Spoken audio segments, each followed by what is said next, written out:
bapake Gong tak mut ndase ratu wong gragas sapa-sapa dicokot sapa-sapa dicokot Ndara Werkudara dikapake aku weruh terus ngantem Ndara Werkudara ora apa-apa kok njomak cekel nggon gulu Ndara Bratasena nganti ora eling dilingke Gong gah kok emoh iki nek dilingke ora eling terus nothok mbok wis rasah ngelingke eling ya karepmu ora ya wis emut den Gus Ndara Werkudara emut sampeyan iku satriya peng-pengan wis dicokot karo ratu kaya ngoten kok ngglitakne cara kula isin eling Ndara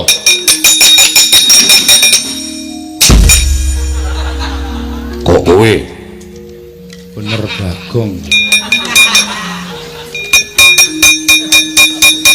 bagaimana ngaku wis apal wong perang iki malah dielingke kaget terus sing nang ngarepe kowe terus brek ngono lho aku wis apal aku ayo aku mulane ra seneng karo Ndara Werkudara sithik-sithik ngampleng apa dhek iki terus wong top ngono apa piye terus aku dianggep mung wong kere mung wong kawula mung ngabdi terus ndase nggo keplak-keplakan apa piye anggepe kok dume awake gedhe coba padha karo aku tantang mentah-mentah sapa Werkudara upamane Werkudara ki Ndara Werkudara padha karo kowe wah wis tak sikat wingi-wingi amarga dhek iki gedhe gagah perkosa aku nek menang saka ngendi kowe ngerti dhewe to mau nothok ndasku nang Padukan Karakadepel mau heeh sarep tak upama padha ngono dedeg piadeke padha ya ora padha dhek dhuwur sithik lah oh sikat wingi-wingi tak adus Gong tak adus rak baradus to kowe aku tak adus nang kali kok kaya penak banget menan asli wong padha niku rak antil wingi sayange kok gedhe kono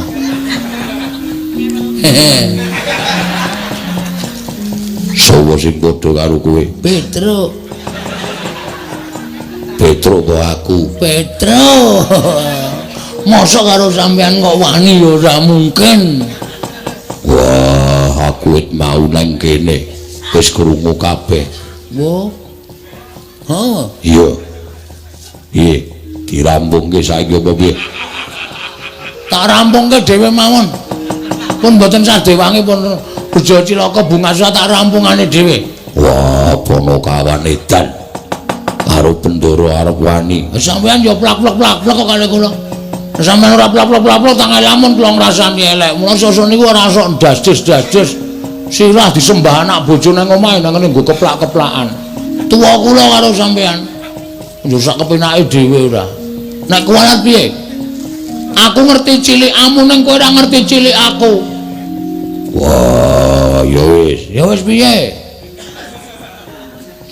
aku mau nek terus-terusan nderekke sampean kok dasdes mbah ya wis rasah melu aku golek juragan liya ora apa-apa ora minggat to wis melu kowe wae lah piye Gong ora mempan lekku anu kono makon aku mah ditundung kon golek juragan liya wah Prabu Panggulan Jagat aja nyokot karo Werkudara ayo adu tangkep bojo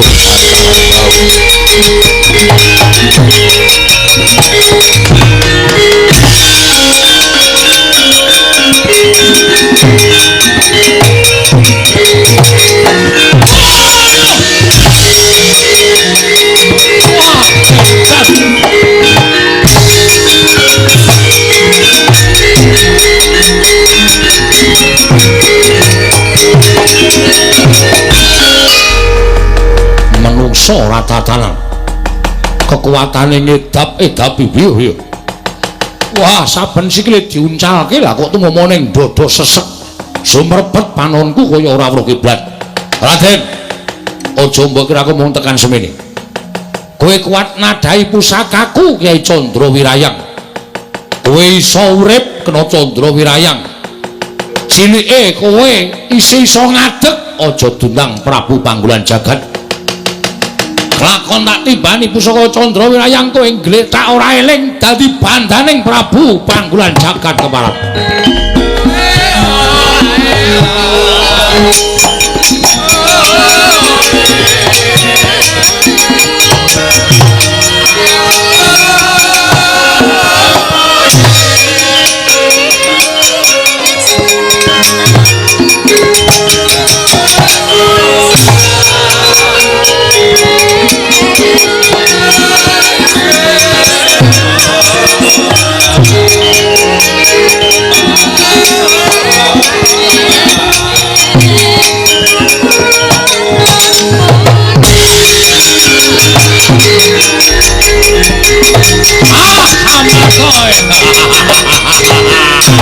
Ayo, amok kalian iki.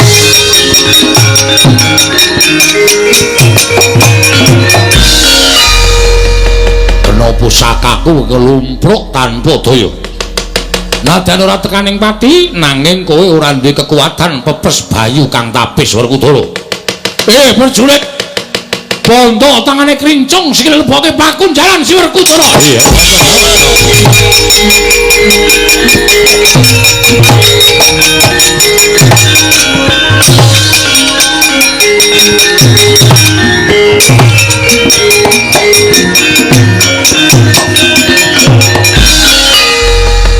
Ndak sawasaka kadohan-adohan aku durung tau tepung. Nanging kae jaring akeh padha nyebutake entuk Raden Janaka satyane bagus. Kaya Teja Pengawak Tirta pamrujenar kaya Kencana Sinanglik. Kowe arep mbelani karo dulurmu tuwa tiban pusakaku nyusul karo kadangmu Jodipati Mal.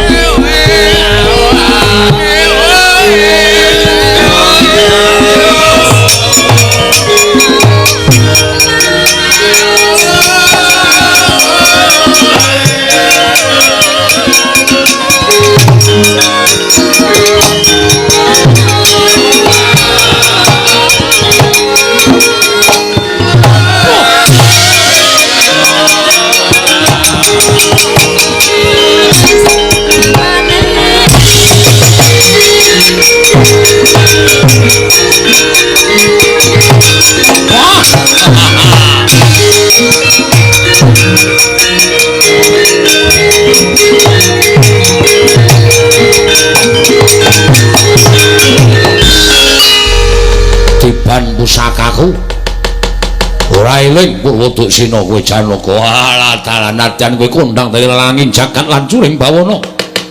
Ning ora menang mungsuh pusaka kekuatanku Kyai Candra Wirayang.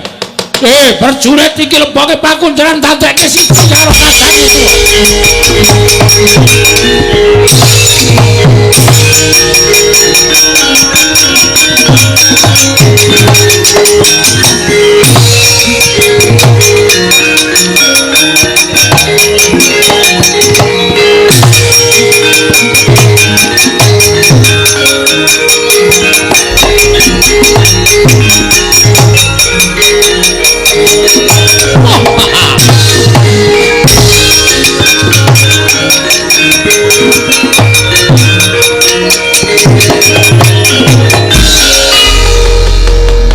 Prabu Puntadewa. Inggih sinuwun. Sewu-sewu karapatanipun ingkang abdi tadah wadana. Ngantos kula wantun merpeki dhateng jengandika Gusti kula ingkang sinuwun ing Pambata Sarimbak. Sinuwun Prabu Panggulan Jagat. Krana kula sampun nyumurupi bilih kadang kula kekalih Werkudara lan Janaka. Sami kapuping Rama Madyalaga kawon tanding kaliyan jengandika Gusti kula Sanata. Mila menawi kula ngantos kecalan kadang kula kekalih menika paribasanipun sarah mungguing lautan wastra lungset wonten ing sambirat. Sampun boten wonten ginanipun menapa-menapa. Mila dinten sakmangke menawi kadang kula kekalih menika mboten kawaluyakaken tuwin mboten kawangsulaken dhateng ingkang rayi abdipun Puntadewa.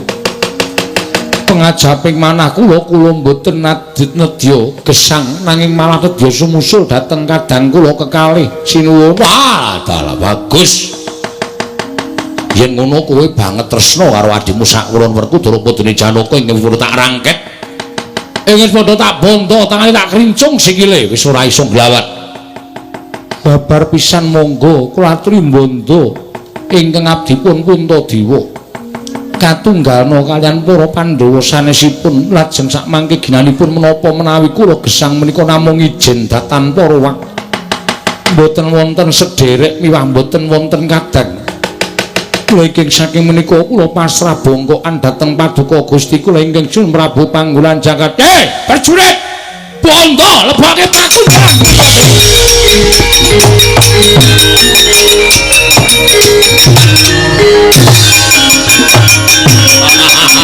Ayo sapa meneh? Petro mlayu-mlayu ning ngowo. Matur Ndara Baladewa sewu lepat diagung mangsami nggih. Yo, ning ngowo. Piye kabare peperangan jroning Karangkadempel? Werkudara ingkang nalika semana sagung ngundurake Prabu Panggulan Jagat. Lah kok dadi ora ana kabare malah kowe mlayu-mlayu kaya bocah cilik iki ning ngowo? Sewu lepat nyuwun pangapunten. Nggih. Kula munjuk atur ngesanipun Sri Prabu Baladewa. Ya piye? Iki semanten kula nonton ingkang sami perang Ndara Werkudara nggih majeng, Ndara Janaka nggih majeng. Ya. Pinanggih kan Prabu Panggulan Jagat sing ajeng boyong Bapak Semar. Ya sabanjure. Dumadakan sareng sami aben ajeng. Ndara Werkudara. Lho. Kowe kok nangis ngopo? Ndara Werkudara sinuwun. Bendara Werkudara ya kene. Ndara Werkudara kenging painah. Painah iki sapa? Apa, Gong? Panah, painah ora. Sing apik lho. Panah. Hah? Panah. Panah. Kenging panah. Ndara Werkudara nglumpluk tanpa daya. Lajeng Ndara Janaka nggih majeng. Ndara Janaka ya nglumpluk tanpa daya. Lajeng Ndara Puntadewa ya maju. Ndara Puntadewa ya nglumpluk tanpa daya.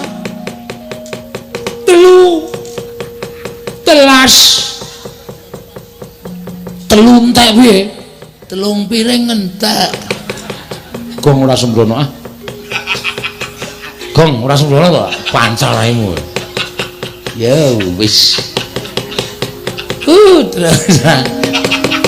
Ndara Puntadewa, Ndara Werkudara, Ndara Janaka kepikut musuh. Ae iblis lanat. Gugu ngarepe dhewe Petrus Wingro ratune tak golekane tak ajare leksanati.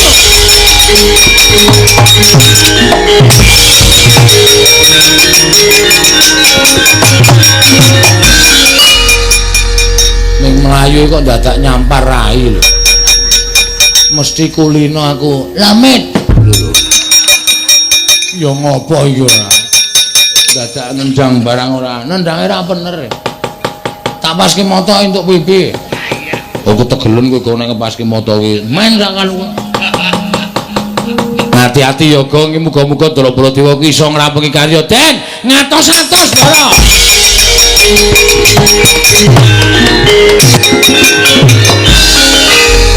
Narendra Mandura Prabu Baladewa, aku ora butuh Baladewa. Aku ora butuhake Ratu Mandura. Ning arep mbelani karo dulur-dulurmu sing wis tak rangket. Baladewa. Kowe arep mbelani karo Werkudara, Janaka karo Puntadewa, tiban pusakaku ora tak gawe tekaning pati. Ning tak gawe kewirangan nggonmu urip ana ing alam padhang saka panguwasaning Kyai Candrawirayang Baladewa. Paling jajalarat sukertaning bawana wah menungsa licik kowe Panggulan Jagat. Durung babak kulitmu, durung putung balungmu. Kowe ngentokke pusaka ana dadaning Baladewa yo. Mrene yo, yen ora cuweng-cuweng kuandamu Den, Ndara.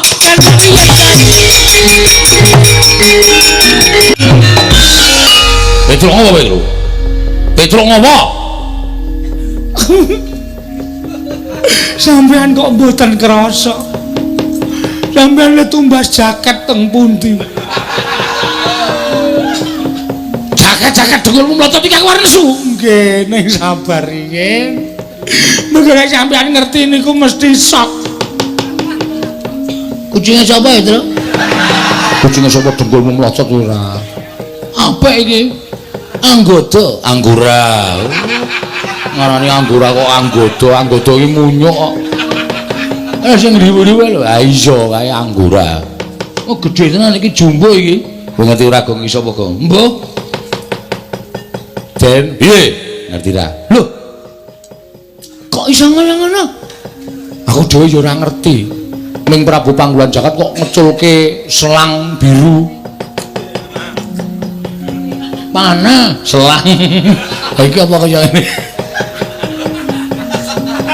Selang biru macrep ngono. Ndara Baladewa ku iso wujud kaya ngene. Dikandhani mesake nang ngono kuwi, Den. Kowe nggo pengilan ora, Leng? Nggawa. Pengilon ngotan bunder lho cilik. Kok nggo kaya ngono tok ngapake? Tak tangani ning sandal e. Oh. Ning ana wong wedok tak ngekeki sorene. Nggo nginjen ya. Aku biyen senengane ngono kuwi to. Kelingan jaman semono. Tau konangan dikeprok buku aku. Wong edan kok kowe senengane ora. Den. Sampeyan mang ningali suku panjenengan to? Apa ora krasa wujude? Lho iki waduh mati aku kok. Petro mati aku.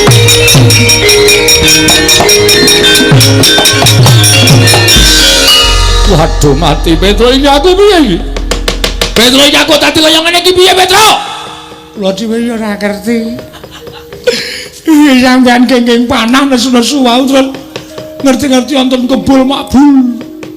Ilang wujude Ndara Baladewa wujud macan. Waduh Petro, ati aku. Lha iki aku ora iso bali nang Mandura nek wujud kaya ngene iki. Iki piye Petro? Kula dhewe ya radong ratune ya digdaya tenan. Piye kok? Ana manut aku golek sirkus. Heeh. Iki didol ning sirkus payu larang, Tru. Tenan lho. Macan bisa bicara. Bakong tak klethak dasmu, mudhar ora kowe. Ora sembrono aku ki ratu, Gustimu didol ning sirkus. Sirkus ki apa? Lah ora dijelaske nek malah butuh wektu. Ngeten mawon. Piye Petro? Sowan Bapak Semar. Sampeyan wujud kaya ngeten iki kok sebabe apa, jalanane apa lan kudu kepiye? Niku sowan Bapak. Bapak yakin iso mernake kalih Ndara Baladewa sing wujud kaya ngeten iki. Aku kula percaya Bapak mesti yakin iso mernake. Yo, aku tak sowan Bapakmu Semar. Nggih. Semar, aku tulung ana Petro iki sapa Petro? niki sinten napa Ndara Baladewa, Pak. Ndaramu Baladewa? Nggih. Lah, kena ngapa? Kula ngetutke kena panah terus dumadakan wuran wujud dadi Sardula kaya ngeten iki. Blegek-kekugek satulita mel Semar mati aku. Aku tulung ana Semar, aku tulung ana. Semar piye kanane kaya ngene iki? Nggih. Nuwun sewu, niku sampean ora luput ora kleru ning pancen niyate diwirang-wirangke karo Panggulan Jagat. Pusakane Panggulan Jagat pancen digdaya. Napa sing dikarepe Panggulan Jagat iso kaleksanan, iso kasembadan. Ketitik sampeyan kena pusaka iso dadi Sardula kaya ngoten. Aku ora iso bali nang negara Mandura. Aku tulung ana Semar. Aku tulung ana iso bali nang negara Mandura pulih kaya wingi wujud nata Mandura Prabu Baladewa. Nggih, nggih. Ning enten syarate. Syarate apa? Miturut petungan kula sampeyan iso dadi Baladewa malih wujud menungsa lumrah. Nek sampeyan kudu iso nemokke teng pundi Ndara kula katelune Ndara Puntadewa, Ndara Werkudara, Ndara Janaka le dikunjara kali Panggulan Jagat. Nek sampeyan iso nemokke, iso ngluwari Ndara Puntadewa, Ndara sinten niku Werkudara, Ndara Janaka? Kula kinten sampeyan bakal bali kaya wingi uni. Ning nek sampeyan ora iso nemokke Gusti kula katelune, lha nggih sampun nyuwun pangapunten. Kula ora iso pripun-pripun sampeyan tetep wujud kaya ngeten selawase. Aduh mati. Pasti aku Petro piye? Anggene iku kudu dileksanani goleki mawon. Mula sampeyan manglunga saking mriki mang goleki temu didulungi Ndara Puntadewa Ndara Ndara Janaka le dikunjara. Kula kanteni anak kula Petro nala Garing Bagong. Supaya sampeyan aja nganti dioyak-oyak wong desa, dioyak-oyak para kawula disengguh macan tenanan. Yo. Sago mboten? Yo, aku sago. Nek pun sago, mriko mang mlampah liwat mburi mriki mawon ndak ketemu panggolan jagat. Petro Bagong daramu iki tutna. Waduh. Tutke macan, Gong. Ayo wis mudhun derajate. Mau ngetutke satriya saiki ngetutke macan. Ora apa-apa. Engko nek ngelih ati dikresak. Bagong aku ora doyan daging. Macan kae aku pangananku kaya menungso. Oh nggih pun, soalé mengko nek tiba-tiba sampean lapar terus kula pas nunggu sampean terus maem ayo cilaka temen Entro. Ayo. Pun monggo den kula dherekaken. Ayo Petro aku turno. Monggo Gus kula dherekaken Pak, kula tak ngetutke anu nampa macan. Yo sing ati-ati jaganen. Aja nganti dioyak-oyak wong Karang Pradesan. Semar. Kowe gaweanku. Kowe tak utus yen mengko ana ratu sing tekan kene arep boyong karo kowe manuta. Aja selak ya. Mesti wae ratune ora bakal ngerti nek kowe iki gaweane Semar. Aku tak ngatas kelawan dewaku. Ing ngatasi Semar kepengin bangun desa wae lah kok dadi kaya ngene pacobane kudu tak tampa. Nek pancen iki saka keparenging dewa, aku lahir batin ikhlas nanging yen iki pancen niate para menungsa sing watak angkara budi candala. Aku sing ora trima wis ngono wae welingku aku tak mangkat saiki. Mengko nek ratune teka ladenana aja nganti gawa gelo. Atine ratu kae mau. Ladyan kowe dipageri karo menungsa. Sing padha tresna karo kowe nang nyatane kabeh ora ana ingkang monggo pula mungsuh aku. Swar. Dina iki kelakon penjangkangmu bakal mboyong karo kowe. Ming dijaluki tulung supaya gawe srana negaraku kilang pagebluk lah kok dadi kowe malah sajake ngewak-ewakake ngias. Ayo kowe saiki ora ana sing bakal menehi pengayoman karo kowe. Kowe gelem ora gelem tak boyong marang negaraku. Semar. Lho malah ming mesam-mesem. Gedumel ora metu suarane. Nek ngono kowe ora bakal kumbe ora bakal sirak. Ayo tak boyong dina iki bareng aku. Ayo ora suwe. Mingkeletan 1 jam lebih 15 menit dinggo nuruske lakon terus kesambung goro-goro wonten ing adicara merti dusun wonten ing Bakali Nangka Pedukuhan Bangen mbangun jiwa kasihan Bantul mriki akhiripun kala sonten wau sampun dipun gayengaken miyapun saking pelawak ingkang sampun misuwur dumugi wonten loka boko nggih menika pun masih ana. Walah mungsuh sinden-sinden ya gayenge Raja Piyayi kok pintere kaya ngono. Gumun aku. Ning ngawit rumiyin panci panjenenganipun yo menawi ndagel menika mboten dipun konsep. Dadi dagelaku iso ketemu ning nggon panggung menika. Mula ping bola-bali ketemu Petro ya pijer beda wae. Ora tau ana sing padha, ora tau ana sing di stel saka ngisor menika mboten nate. Angel golek pelawak kaya ning mula ayu padha diurip-urip supaya tetep sehat, supaya tetep apa jenenge paring ana bagas waras menika ingkang kula suwun. Wis rawuh kalian Petro menika mboten namung setunggal kali dinten. Ning wit kula dereng saged menapa-menapa nuwun sewu. Kula durung iso mayang, kula niku wis nabuhi masih ana menika. Estu kula mboten goroh. Piyambakipun nedha mekar-mekaripun. Wah, wonten Jawa Timur menika sampun menawi jeneng dagelan Mataram menika sapa sing ora kenal karo Mas Clewo. Wonten ing Jawa Timur nganti jak foto. Nek ana warung sing ora kenal dheke malah takoni, "Kula niku Clewo." Wah. Ya wong ora tepung kok dicongol-congolke. Nggih, matur suwun. Dasare Mbak Elisa ya sing dipajang ning apa jenenge tutup warung burjo ya wis kepareng rawuh. Kae apa? Seono karo Dan Elisa. Wah ya. Ya wis ora apa-apa, ora ketang aku ya wis kudu balekke separo hargane Elisa ya ora masalah. Engko sono tak urusane, wis ora usah perlu sing kepiye-kepiye ora.